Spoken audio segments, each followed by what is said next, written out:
Je suis le bon berger qui donne sa vie pour ses brebis.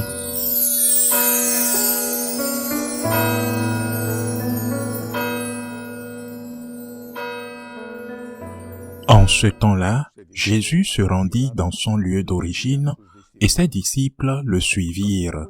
Le jour du sabbat, il se mit à enseigner dans la synagogue. De nombreux auditeurs, frappés d'étonnement, disaient « D'où cela lui vient-il? Quelle est cette sagesse qui lui a été donnée et ces grands miracles qui se réalisent par ses mains? N'est-il pas le charpentier, le fils de Marie et le frère de Jacques, de José, de Jude et de Simon? Ses sœurs ne sont-elles pas ici chez nous? » Et ils étaient profondément choqués à son sujet. Jésus leur disait, « Un prophète n'est méprisé que dans son pays, sa parenté et sa maison. » Et là, il ne pouvait accomplir aucun miracle. Il guérit seulement quelques malades. On leur imposait les mains. Et ils s'étonnaient de leur manque de foi. Alors Jésus parcourait les villages d'alentour en enseignant. Acclamons la parole de Dieu.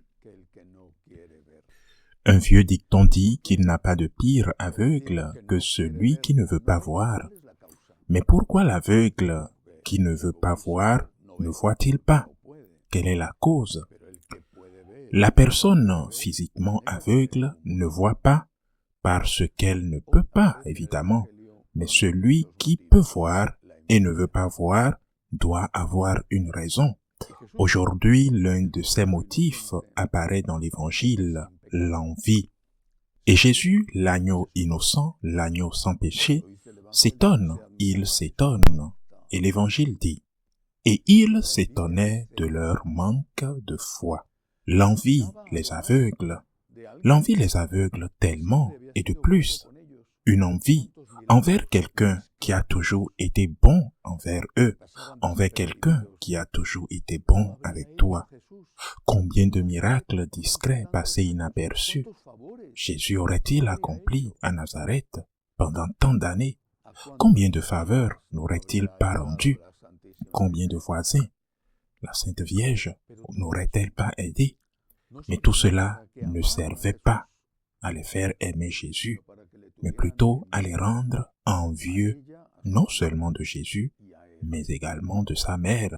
Il n'était pas comme les autres, bien sûr. Non plus, sa mère, la Sainte Vierge Marie, n'était pas comme les autres non plus.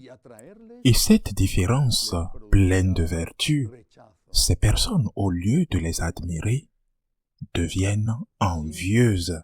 Cela produit en eux un rejet, du rejet envers Jésus et envers la Sainte Vierge Marie, sans qu'ils ne disent quoi que ce soit. Leur comportement en était la preuve. Leur comportement envers Jésus et Marie en était une preuve de jugement, de condamnation. S'ils rendaient le bien, pour le mal, ils se sentaient accusés. Par le bien qu'ils faisaient, c'est-à-dire Jésus et la Sainte Vierge Marie. Et plus ils étaient accusés, plus le mal qu'ils ont fait était grand. L'envie nous aveugle. Il y a d'autres raisons pour lesquelles nous sommes aveugles, mais l'envie est l'un d'entre eux. Et c'est le cas de ce que nous raconte l'Évangile d'aujourd'hui. Et maintenant, appliquons-le, comme toujours, dans nos vies quotidiennes. Cela me surprend, et je n'atteins certainement pas le niveau de surprise de l'innocence absolue de Jésus, mais cela me surprend que des gens que je connaisse et dont je suis capable de voir le bien en eux. Bien sûr, je vois aussi le mal en eux, mais d'abord le bien. Ça me surprend que les autres ne voient pas le bien en ces personnes. Mais pourquoi ne le voient-ils pas? Il est vrai qu'il y a du bien et du mal en une personne, mais pourquoi ne voit-on pas le bien? Mais quand on fouille un peu, quand on cherche la raison du comportement, on se rend compte que c'est lié à la jalousie. La jalousie qui est une variante familière de l'envie. Et on ne voit pas le bien parce qu'on ne veut pas le voir. Ça arrive beaucoup de fois, et surtout entre les frères d'une même famille, les frères et sœurs, la jalousie à la maison, ou si la mère aime plus, ou s'il te semble que c'est le père qui aime le plus, la jalousie. Et cela nous rend amers, cela nous empoisonne, cela empoisonne notre sang, cela nous sépare de cette personne qui est peut-être ton frère.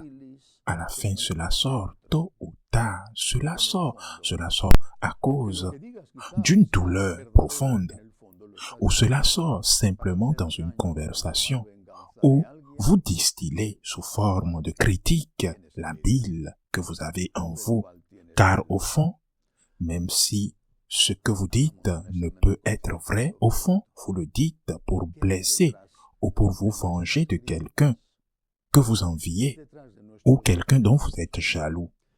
Faisons un peu d'introspection à ce sujet. Qu'est-ce qui se cache derrière nos critiques? Qu'est-ce qui se cache derrière nos mépris? Qu'est-ce qui se cache derrière le fait de ne pas savoir valoriser, souligner et louer les bonnes choses que les autres ont?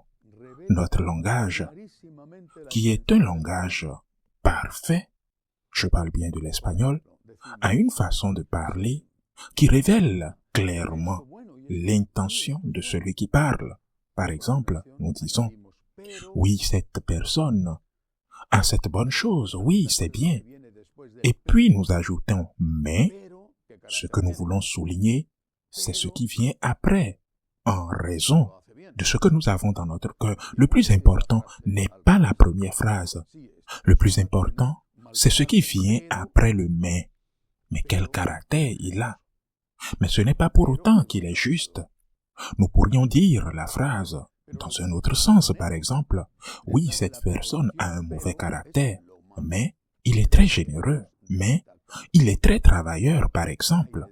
Mais ce que nous mettons après la préposition mais, généralement, c'est la mauvaise chose, parce que c'est ce que nous voulons souligner en réalité derrière le débat. Qu'est-ce qui se cache derrière ce comportement, l'envie, la jalousie? Peut-être d'autres choses aussi, mais certainement plusieurs fois l'envie et la jalousie. Et nous nous sommes certainement sentis maltraités plusieurs fois, car il nous a semblé, à juste titre, qu'il se concentrait davantage sur les mauvaises choses que nous avons eu à faire que sur les bonnes choses, que sur nos bonnes actions, l'envie, la jalousie. Ce que nous devons garder à l'esprit, c'est que nous ne devons pas faire la même chose. Nous ne pouvons pas payer avec la même mesure, peut-être à cette personne qui nous a fait du mal, mais à une autre, car peut-être qu'avec cette personne, c'est nous qui sommes enviés, mais avec un autre, c'est nous qui sommes envieux. Les envieux, quand on juge quelqu'un, essayons de dire le bien après le mais. Au lieu de dire le mal, prenons un exemple très simple. Oui, il est paresseux, mais il est très gentil. Changeons l'ordre de la phrase. Oui, il est colérique, mais c'est une bonne personne. Au fond, si nous sommes capables de mettre en évidence le bien que fait une personne, ce sera un signe que l'envie n'est pas ce qui nous gouverne. Et de plus, n'oublions jamais, la mesure dont nous utilisons envers les autres sera utilisée envers nous. Et comment? Avec abondance, dit notre Seigneur Jésus. Ainsi soit-il.